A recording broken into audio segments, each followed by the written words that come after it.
Today I'm going to talk about panic attacks. Have you ever had one? Have you ever had a panic attack? Well, a couple panic attacks here and there are just panic attacks. But if you have them on a regular basis or had them on a regular basis, they consider that panic disorder. And they can be very devastating. Let me get some better lighting in here, okay?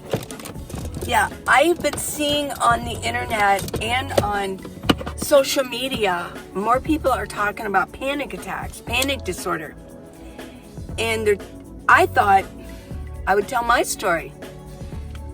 Because I had an affair with panic attacks before. Let me put this away so I don't forget it. What I do is I attach it to my steering wheel. That way when I go to drive, I know to put this on.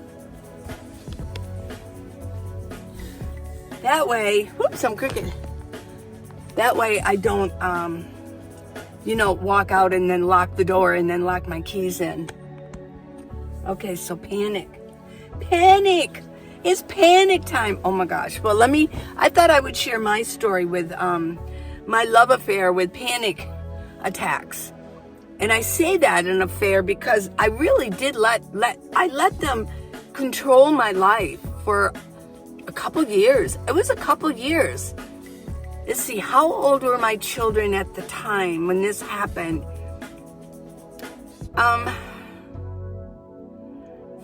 I think my youngest was only like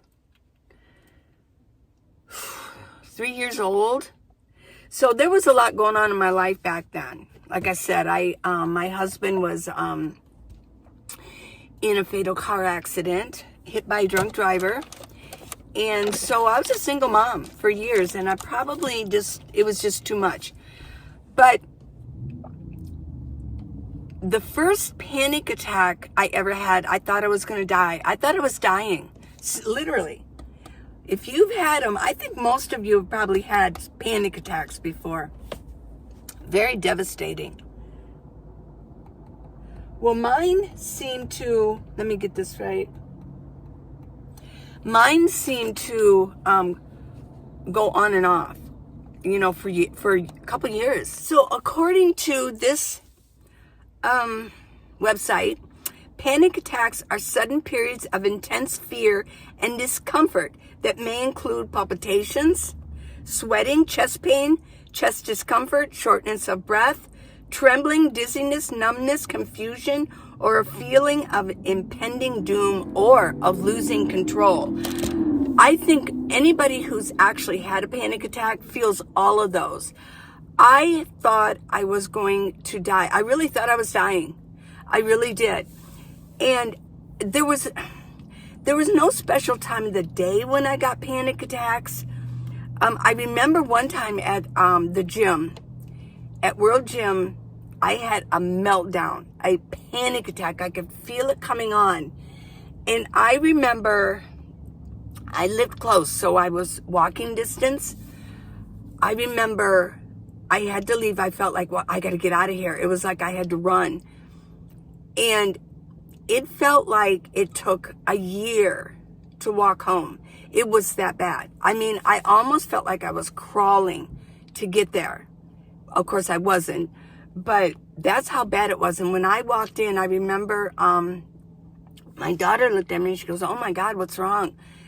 It's like people can see it on your face. It's an impending doom. You're falling apart inside. So I had to sit down and then of course I didn't feel well the rest of the day. I was in construction at the time and I didn't feel good the rest of the day. I worked, but I didn't feel very good. Sometimes they would come on at night and my son, what happened is I would wake him up. My oldest son, I would wake him up. He's a teenager. And he would sit with me. And, he would sit with me, talk me down, talk to me. Yeah. I remember there were flashbulb moments when there were really bad ones, really bad. I remember one time I was in an office. I had an appointment at an office, and I felt it coming on. I had to go up to the receptionist, and I just said, I think maybe you should call 911. I think I'm dying. You know what? She went and talked to the person I was going to have the appointment with, and that lady came out and she says, come in my office. She knew what was happening. She knew. And I was okay. Here's what happened with me. I would go somewhere. I remember going into a bank once. Oh my gosh.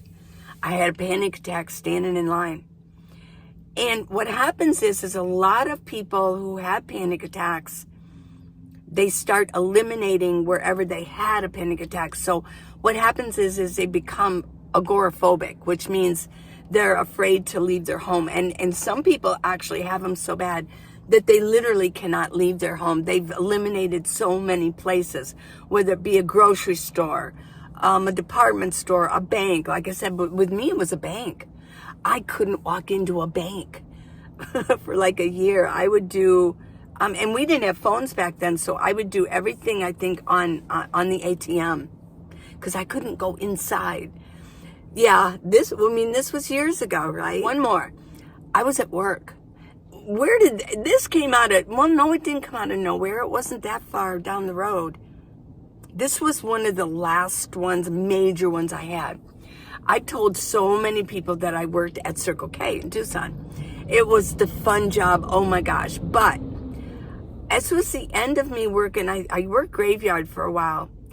And I was, and the security guy left, so I don't think I was afraid, but I was the only one there waiting for the morning people to come in.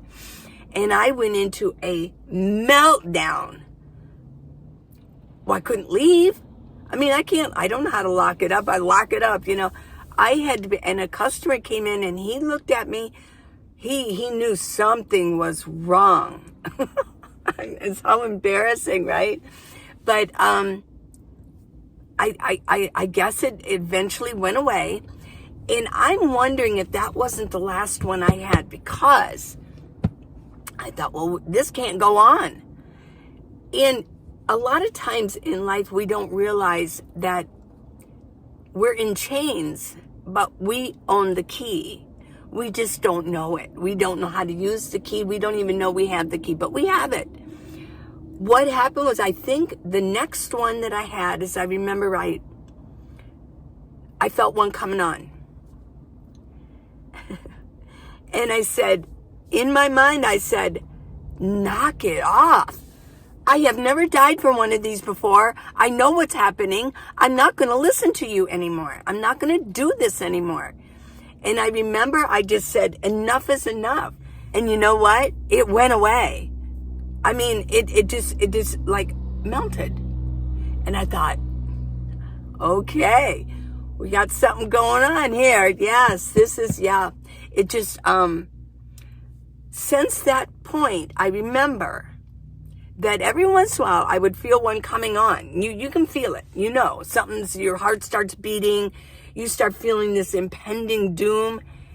And I would just say, I know that you are just trying to scare me, and I'm not going to listen to you. I'm not going to do it. I'm not going to do this.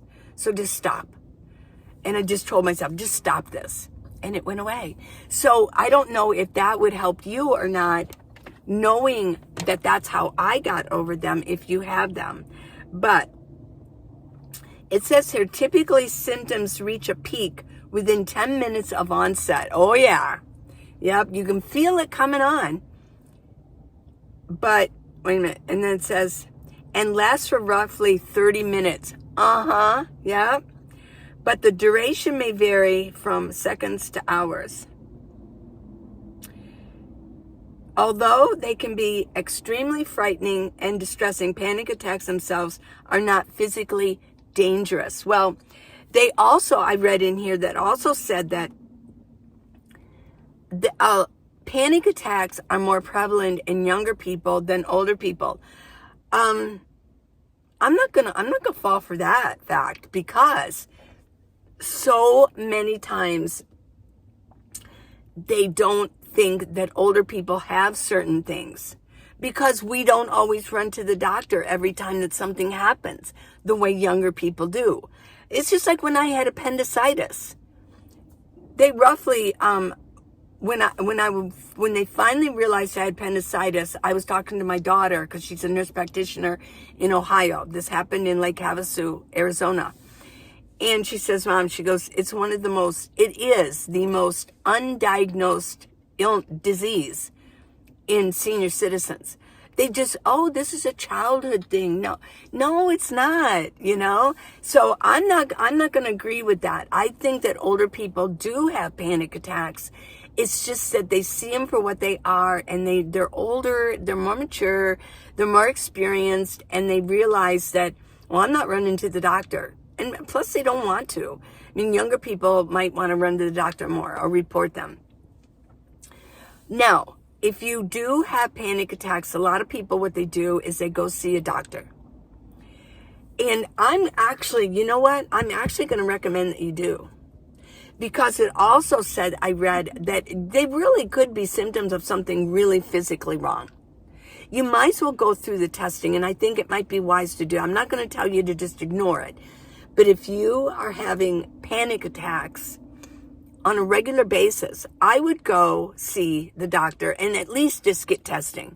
Let them know that you're having these, but you don't really know if it is something in your heart or something, something going wrong, hypoglycemia or things like that. It says panic attacks can occur due to several disorders: panic disorder, social anxiety disorder, post-traumatic stress disorder. Oh yeah.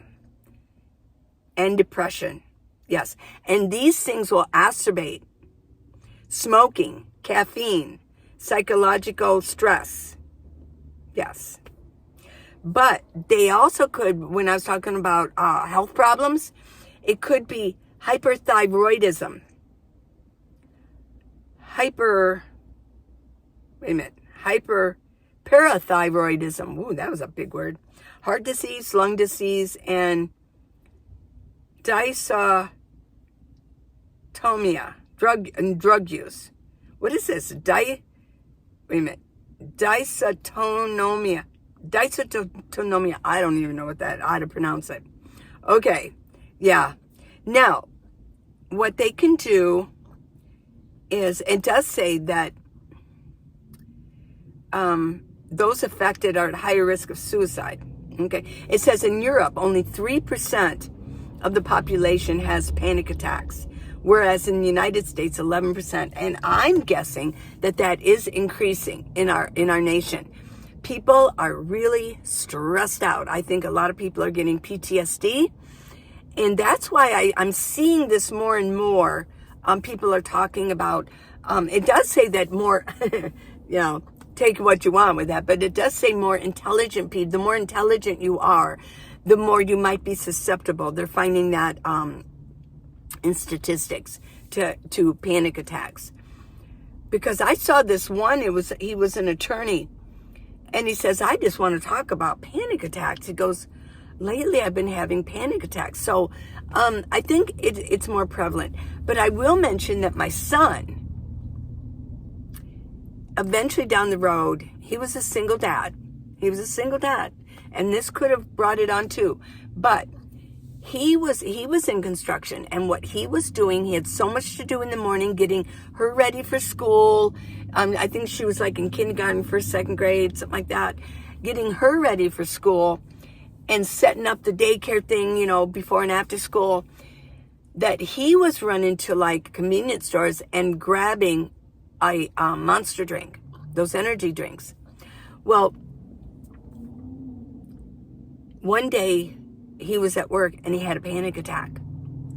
Devastated him. He had no idea. And he was the one that used to help me with mine. He had no idea what brought this on. He eventually, he had panic attacks so often, he had to leave the job. He had to leave. It was horrible. That's when I kind of kicked in, and I really helped take care of my granddaughter. And I let her stay with me for a while. Because what happened, and he told the doctor what was going on, Eventually then he started having seizures.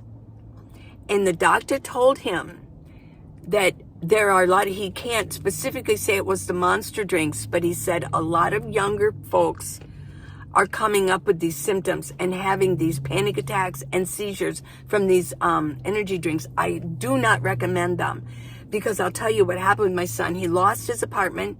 He lost his job. Oh my gosh. Yeah. I mean, he spent a good 2-3 years trying to build himself back up. He won't even touch coffee at this point. He won't even touch it because it's a stimulant. So sometimes those things, like they said, caffeine can really kick your butt and create panic attacks. So yeah, so I just wanted to relay that to you. If you have any children or grandchildren who are drinking a lot of those energy drinks, be careful. Tell them to be careful, because this is an ongoing thing. That they said that the doctor told me he's never seen so many cases of younger people coming up with heart palpitations and seizures, and they reported that they were drinking these energy drinks. So, I had a Red Bull once and I shared it. Oh my gosh, it was horrible. Oh my gosh, I was like, please somebody give me an anecdote. I was like this. It did not do me well. And I only had a half of it. I thought, what's this thing with the Red Bull? Remember, I think it was when they first came out, or they'd been out a while, and I thought, what is this all about? It was horrible. I just wanted it to end. Yeah. So some people I'm very susceptible to stuff like that. Well, I wanted to share my experience. And so let me know what yours is with panic attacks. Let me see what else. Oh, I'm not done yet. Okay. So what happened was, eventually, before I actually quit having them, I went to see the doctor. So I thought, oh, okay, well, let me go see if I can, get something for this. Well, this is pharma now. They've got a hold of these doctors. And she gave me a free sample of Paxil, and it was supposed to calm me down and take one a day, Well, I took a Paxil, and I literally was a zombie. I hate medications. I think that's probably the last medication I ever took. And I didn't even take much before. I remember sitting on the chair, and my hands were on the arm. And I literally sat there staring. And in my mind, I'm thinking, this sucks. I felt like a zombie. I didn't move. I just sat there and stared. I think one more time, I thought, well, let me do it one more time. Same thing. Well, here's the thing. I remember about 5 years later, I saw it in the news. There was a class action suit against anybody that took Paxil. It was killing people. Thank God, Thank you. That I don't like medications. And what happens is the pharmaceutical, they give them free samples to get them on these things. She didn't really listen to me too much. She just wrote me a prescription. Yeah. So, yeah. So that was out. I don't like medications. I didn't want to walk around like a zombie. I mean, that was ridiculous. So, me and medications, we don't get along. So, well, that's my story. I'd love to hear your story, okay, on how you've dealt with panic attack. Most people, I think, if you've never had one, I would love to say, I've never had a panic attack. I don't know what they are. But let me just tell you, they're devastating. You do feel like you're dying. It's like a lot of people end up in the emergency room because they think they're dying. It's that bad. It's that bad. So, okay, well, I hope I hope you enjoyed this, and maybe it'll get out there, maybe it'll help. Okay, till tomorrow, everybody, please subscribe and give me a thumbs up. Thank you so much. And I've got the book, How to Live in a Minivan, the Minivan Leeway. Now, I haven't mentioned it before, but I got 2 of them on now. I've got neck gaiters on. One lady actually, she made a comment on my thing. She goes, oh, you don't need to be wearing those neck gaiters. I'm like, you do you and I'll do me, okay? Hi. No, I like the turtleneck look, and I like to keep my neck either warm in the winter or keep myself cool in the summer. You know, because I can wet them down, and it really does. I mean, these are just like Chill Pals or whatever. Only I think they're better because they fit better. Yeah. And don't forget, I'm security, so you better be here tomorrow because, you know, I'll be looking for you. Security. And I do have, summer's coming on. I still got sunglasses. Okay? So go to minivanlee.com and check out all the products. Yeah, jewelry, sunglasses, neck gaiters, exercise videos. Spring's coming. My exercise video is an overall toning and getting you ready, getting your muscles built up. Yeah, it's overall. I think it's superior. It's a superior exercise video, and it's a way to support me. If you want to support me, go to minivanlee.com, and by you watching it all the way through, that helps support me too. So I love you all for that. Thanks for spending time with me. I love you guys. Bye.